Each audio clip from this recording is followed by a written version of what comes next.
and taken away from your parents to an unknown family. Furthermore, many people's parents were wounded or killed during the war, so that's going to have an impact on young people. And this is the big thing, so listen to this more than anything else.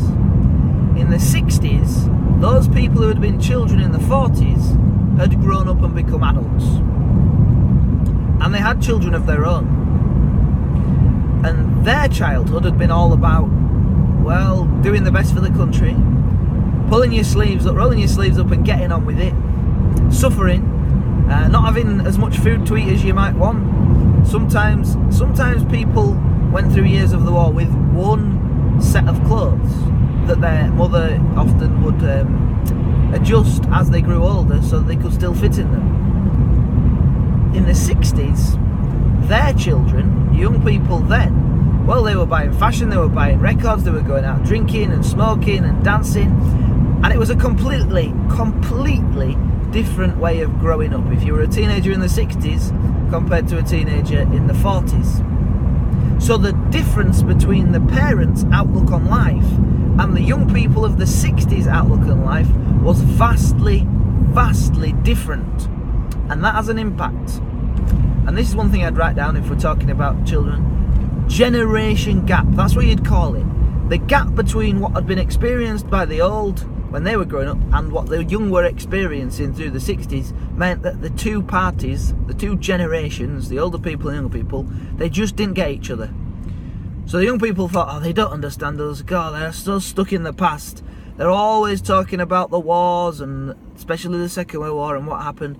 And the old people thought the young people were out of control, and that they should go in the army in many cases, because national service, being forced to go in the army, had been discontinued in 1959, 1960, right at the start of the decade. People thought the young people were out of control because they'd not had the same experiences and they didn't appreciate what they had. And newspapers were full of stories at certain times of young people and the carnage they were causing. So a generation gap emerged. But young people's upbringing, if you go from 1939 to through the 40s, was very different to the 60s and the 70s. And finally, women. Women in the First World War, so way before our period, well, at that time they were thought way inferior to men, that they couldn't do certain things that men could do.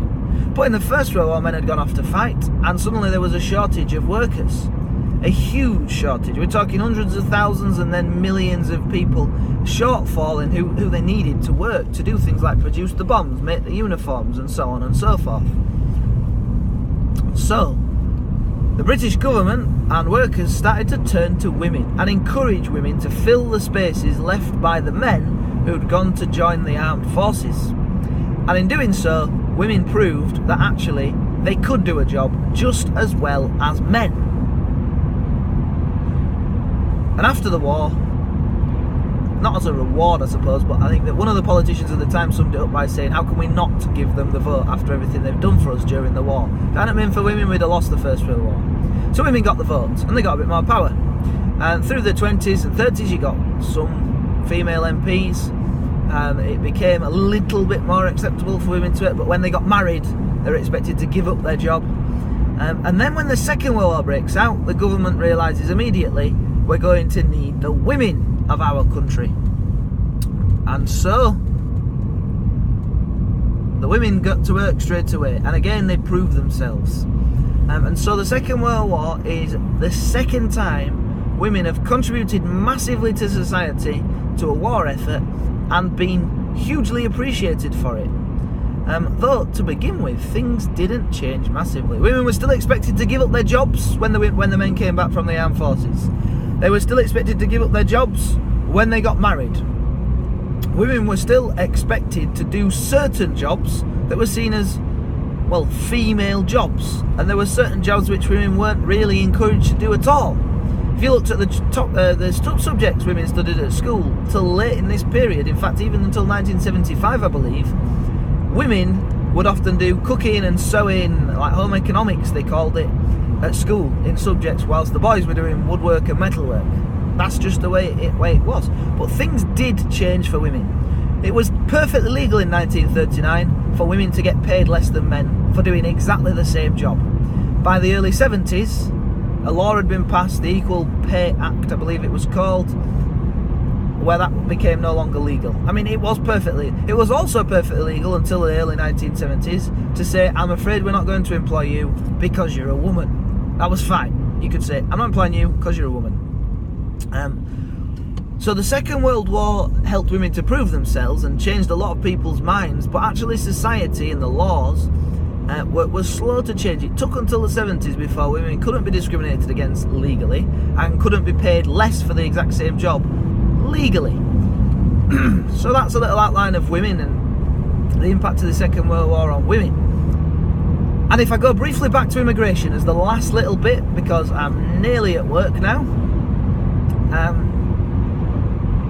when all of the immigrants started appearing in Great Britain from Commonwealth countries, Commonwealth is a word you might want to write down. Commonwealth countries are countries that were part of the British Empire, had gained their independence in most cases, or were about to gain their independence, and so were part of the Commonwealth, which was, they were all supposed to work together with Britain for the greater good, for the common, so for everyone, wealth. So countries like West Indies,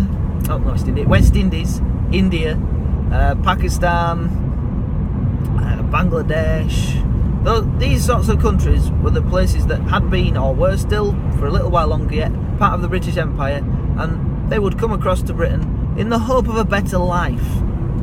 People in Britain, to begin with, were quite racist. I mean, sometimes now, grandparents can be quite racist in some of the things they say. I don't know if that strikes a chord with some of you.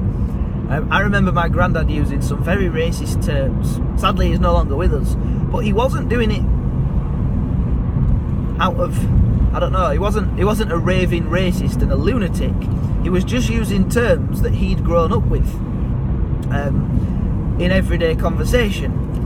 Because it was acceptable when he was growing up in the 40s and then in the 50s to use such terms which we would never dream of using now. We're talking like the N-word, which I'm not going to repeat because it makes me feel weird if I say it. But I'm sure you know which word I'm talking about. So it was acceptable then to say those words. It was absolutely not balked at all. And actually some people were really racist towards immigrants, and it was the old story, they're coming over here and taking our jobs. The reality was different. They were coming over here and doing jobs we really needed them to do. And in fact, they were usually doing the jobs which other people didn't want to do, because we aspire to better jobs than some of the jobs that those immigrants were coming over to do. So there was deep-seated racism in the 30s, in the 40s, well, in the 30s, there weren't many immigrants in the 30s, but after the war, through the late 40s into the 50s, and that was always worse. Racism, and if you look at that in the country now, racism is always worse when the economy isn't doing so well. So if you have a period of the economy doing badly in our country, it's bound to happen at some point again.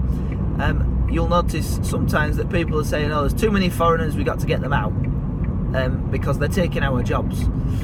Anyway, history repeats itself. That happened in the 50s, in the 60s. But in the 60s, there started to be a slow change, and there's different reasons for that. But one of them might be music, bizarrely. Black music became very popular, especially some of the black singers from across the pond, as they say, over in America. So music had an impact on improving things. But also some immigrants had children, and those children grew up here, and they identified with Britain more than they would do with their parents' country, because they grew up in Britain. That was their home. So immigration massively expanded after the Second World War because there was a need for people to do certain jobs, but there was also racism and a reaction from society. Women proved themselves for the second time in a world war, but they were still kind of treated as second-class citizens immediately after the war. things slowly began to change, but it wasn't really until the 1970s before things changed significantly. And young people, well, they ended up traumatised by the Second World War, but maybe the effects on young people were felt later, when there was a massive disconnect or a generation gap that emerged because the difference between the outlook and the principles of life of young people compared to their older generations who'd gone through the war were completely different. So the old people thought the young people were out of control, and the young people were living lives that were totally different to those of the 40s and 50s, when there was either a war on or the economy was doing pretty badly. By the 60s they had a bit more money. And that is a little bit of an introduction, 21 minutes, that hopefully would help you to understand a little bit about Britain 1939 to 1945. And I am now just near Rosset, so I'm going to press end when it's safe to do so, and I'll see you in period 1.